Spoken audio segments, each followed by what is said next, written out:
Çok beklediğiniz o film vizyona girdi ve siz de heyecanla telefonu elinize aldınız ya da bilet gişelerine koştunuz. O da ne? Sadece şu an ekrandaki 3 koltuk boş. Seçiminiz hangisi olurdu? Bilet seçiminizi yaparken özel bir formülünüz mü var yoksa rastgele mi seçiyorsunuz? En yakın koltuk, en uzak ya da tam orta. Hangisi size en iyi sinema deneyimini verir? Filmi izledikten sonra sırf yanlış koltuk seçtiniz diye filmi beğenmemiş olabilir misiniz? Peki ya hiç sinemadan çıktığınızda kendinizi fiziksel olarak dayak yemiş gibi hissettiğiniz oldu mu? Ruhsal bir çöküntüden veya filmin kötü olmasından bahsetmiyorum. Boynunuzda tuhaf bir gerginlik, gözlerinizin hemen arkasında ince bir sızı ve içinizde bu film neden bu kadar karanlıktı diyen o tatmin olmamışlık hissi. Çoğumuz suçu yönetmene, filmin kasvetli havasına ya da sadece o günkü yorgunluğumuzu atarız. Ama size çok daha karanlık bir gerçekten bahsetmek istiyorum. O salonda yaşadığınız o memnuniyetsizlik, gişedeki ekranda o yeşil koltuğu seçtiğiniz an matematiksel olarak garantilenmişti. Sinema sadece patlamış mısır yiyip ekrana baktığımız bir yer değildir. Sinema salonları optik fiziğin, nörolojinin, psikoakustiğin ve insan anatomisinin birbiriyle çarpıştığı kusursuz bir mühendislik simülasyonudur. Ve bugün bu simülasyonun kodlarını kıracağız. Neden bazı koltukların sizi filmin içine çekerken bazılarının beyninize kelimenin tam anlamıyla bu film kötü diye fısıldadığını konuşacağız. Ayrıca özellikle Türkiye'deki birçok sinema salonunda milyar dolarlık filmlerin o muhteşem renklerinin neden çamur gibi bir griye dönüştüğünün ekonomik sırlarını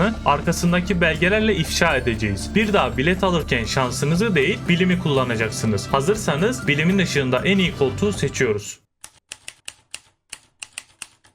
Öncelikle sinemanın en büyük yanılgısıyla başlayalım. Gözlerinizin ekrandaki her şeyi aynı anda gördüğü yalanı. Sinemada bilet alırken o devasa perdenin en önüne oturup filmin tam içinde olacağım diyenlerdenseniz şu an boyun fıtığına veya göz spazmına davetiye çıkarıyorsunuz. Neden mi? İnsan gözünün evrimsel yapısı yüzünden. Gözümüzün retinasında fovea adını verdiğimiz çok küçük bir merkez vardır. Renkleri, keskin detayları, oyuncunun gözündeki o ince gözyaşını sadece bu fovea algılar. Ancak sorun şurada. Foveal vizyon toplam görüş alanımızın sadece %2'lik çok ufak bir kısmını oluşturur. Geriye kalan o devasa alan ise periferik yani çevresel vizyondur. Çevresel vizyon hareketi çok iyi algılar ama detayları okuyamaz. Kafanızda tam oturması için şu an ekranda net olan yer foveal vizyon, bulanık yerler ise çevresel vizyondur. Şimdi kendinizi o en ön sıraya koyun. Perde o kadar büyüktür ki yatay görüş açınız 60 derecelere, 70 derecelere kadar çıkar. Oysa sektörün altın standardını belirleyen George Lucas'ın kurduğu THX şirketine göre kusursuz sinema deneyimi için ideal yatay görüş açısı tam olarak 36 derecedir.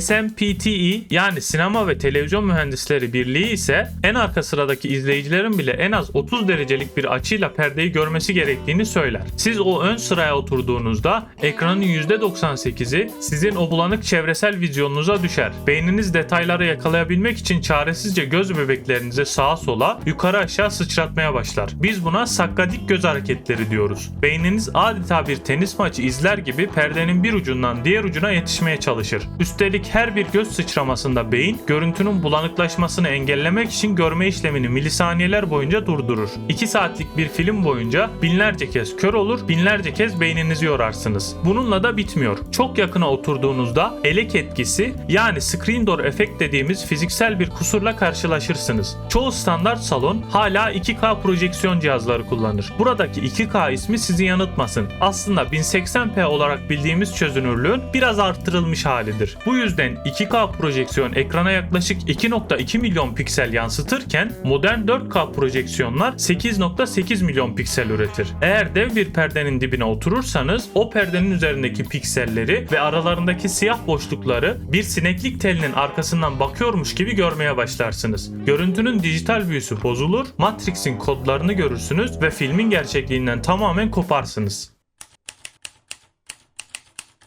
Görsel işkenceden kurtulduğumuzu varsayalım. Şimdi işin görünmez tarafına, ses dalgalarına geçelim. Bir sinema salonunda duyduğunuz ses hoparlörden çıkıp kulağınıza giren basit bir dalga değildir. O ses duvarlardan seken, koltuklara çarpan, havada birbiriyle çarpışan bir kaosun ürünüdür. Ve o salonda sadece bir tek alan ses mühendislerinin o kaosu bir senfoniye dönüştürdüğü yerdir. Biz buraya altın nokta veya the sweet spot diyoruz. Salonun önünden arkasına doğru mesafeyi 3'e bölün. İşte o 3'te 2'lik mesafe mesafenin tam ortası, yani salonun merkezinin biraz arkası, ses mühendislerinin kalibrasyon mikrofonlarını yerleştirdiği yerdir. Neden mi burası? Çünkü bu noktada oturduğunuzda perdenin arkasındaki sol, merkez ve sağ hoparlörlerle kusursuz bir eşkenar üçgen oluşturursunuz. Patlayan bir bombanın sesi her iki kulağınıza tam olarak aynı mikrosaniyede ve aynı basınçta ulaşır. Beyniniz sesi hoparlörden değil, doğrudan perdenin içindeki karakterin ağzından geliyormuş gibi algılar. Ama diyelim ki yalnız kalmak istediniz ve salonun en arka sırasına, duvara yapışık o sevgili koltuklarına bilet aldınız. Akustik bilimine göre az önce kendi ses deneyiminizi öldürdünüz. Ses havada saniyede yaklaşık 343 metre hızla ilerler. Siz arka duvara çok yakın oturduğunuzda önden gelen diyalog sesi kulağınıza girer, sizi geçer, hemen arkanızdaki duvara çarpar ve sadece birkaç milisaniye sonra kulağınıza tekrar girer. 1 milisaniyelik bir gecikme bile yansıyan sesin orijinal sesle tam ters faza girmesine neden olabilir. Bu iki ses dalgası havada çarpıştığında fiziksel olarak birbirini yok eder. Akustikte buna yıkıcı girişim veya tarak filtrelemesi denir. Sonuç, filmdeki o fısıltıları, o derin diyalogları bozuk, teneke gibi ve yankılı duyarsınız. Sesin ruhu ölür. Aynı hatayı salonun köşelerine oturarak da yapabilirsiniz. Bas sesler, yani o koltuğunuzu titreten düşük frekanslı sesler odanın içinde hapsolmaya çok meyillidir. Düşük frekanslı ses dalgaları her zaman üç yüzeyin, yani iki duvar ve tavanın veya zeminin birleştiği köşelerde maksimum seviyede birikir. Eğer köşe koltuklardan birindeyseniz o bas enerjisi üzerinize yığılır, filmlerdeki bir patlama sesi bitmek bilmez bir uğultuya dönüşür. O uğultu orta frekansları maskeler. Yani aksiyon sahnelerinde karakterlerin ne dediğini anlamamanızın sebebi filmin kötü ses dizaynı değil, oturduğunuz o köşe koltuğun fiziksel lanetidir.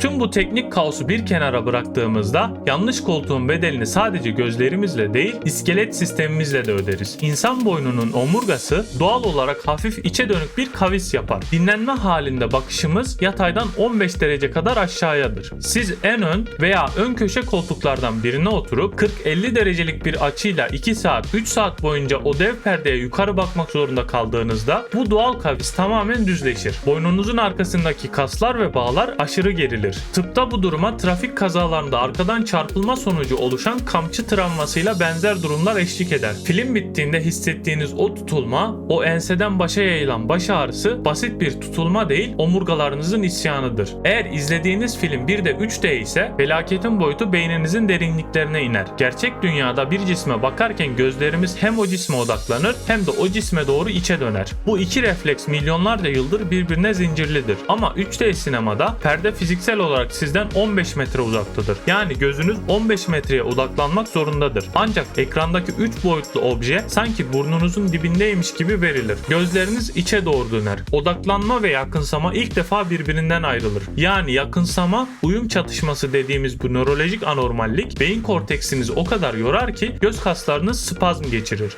Mide bulantınızın ve o ağır baş ağrınızın sebebi beyninizin evrimiyle dijital kandırmacı arasındaki o savaştır.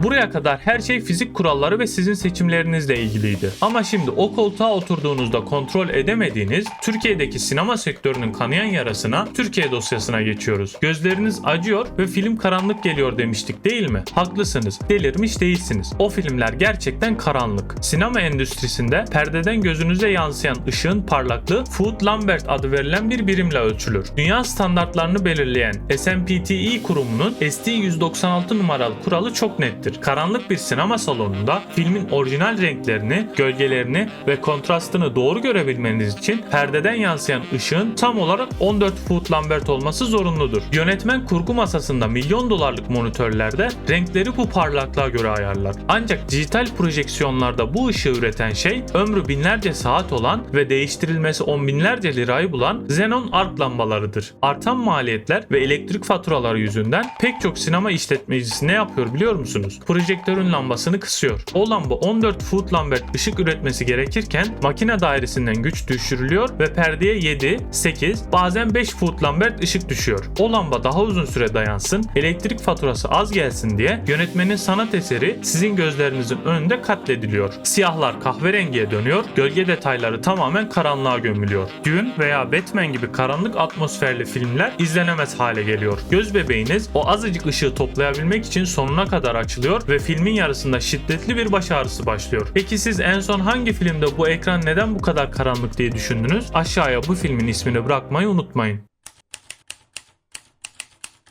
Ve kontrastı öldüren sadece lamba kısıntısı değil. Bir zamanlar sinemalarda perdenin sağından solundan, üstünden altından kapanan o siyah kadife perdeleri hatırlıyor musunuz? Onlara perde maskeleme yani screen masking sistemi denir. Filmler farklı en boy oranlarında çekilir. 1.85'e 1 düz veya 2.35'e 1 geniş ekran. Film perdeye yansıtıldığında eğer ekranın boyutu filme uymuyorsa kullanılmayan o devasa beyaz alanlar açıkta kalır. Maskeleme sistemi o siyah kadifelerle bu alanları kapatır. Çünkü siyah kadife ışığı tamamen emer, ekranın sınırlarını keskinleştirir ve beyninizin siyahı daha siyah, beyazı daha beyaz algılamasını sağlar. Ama bugün salonlara gidin, maskeleme sistemlerinin fişi çekik, motorları bozuk ya da hiç kurulmamış durumda. Geniş ekran bir filmi izlerken perdenin üstünde ve altında projektörden sızan ışıkla parlayan koca gri şeritler görürsünüz. O gri şeritler orada durduğu sürece beyniniz asla gerçek kontrastı algılayamaz. Film sanki boşlukta asılı, cansız bir dikdörtgenmiş gibi hissettirir. İşletmeci o mekanizmanın bakım masrafından kaçarken sizin sürükleyicilik hissinizi çöpe atar. Bir de şu meşhur gümüş perde yani silver screen felaketimiz var. Avatar vizyona girdiğinde 3D fırtınası dünyayı sardı. 3D gözlüklerin çalışma mantığı gereği ışığın polarizasyonunun bozulmadan yansıması gerekir ve bunun için alüminyum kaplı gümüş perdeler takılması zorunlu oldu. 3D bunun için harikaydı. Ama sinemalar 3D modası geçtikten sonra da o perdeleri sökmediler ve şimdi salonların %90'ında normal 2 boyutlu filmleri o 3D için yapılmış gümüş perdelerde izliyoruz. Ne zararı var diyeceksiniz. Gümüş perdeler beyaz perdeler gibi ışığı her yöne eşit dağıtmaz. Bir ayna gibi ışığı merkeze doğru odaklar. Kazanç değeri yani gain 2.0 veya 3.0 gibi çok yüksek seviyelerdedir. Eğer o salonda tam merkezde oturmuyorsanız perdenin ortasını aşırı parlak bir parlama noktası olarak, kenarları ise kapkaranlık görürsünüz. Dahası gümüşün metalik yapısı ışığın renk dengesini bozar. Renk doğruluğunu ölçen delta E değeri sapar ve filmdeki o sıcak güneş ışığı soğuk, mavimsi ve metalik bir tona bürünür. Siz bu filmin renkleri ne kadar soğuk derken aslında perdenin yapıldığı metali izliyorsunuzdur.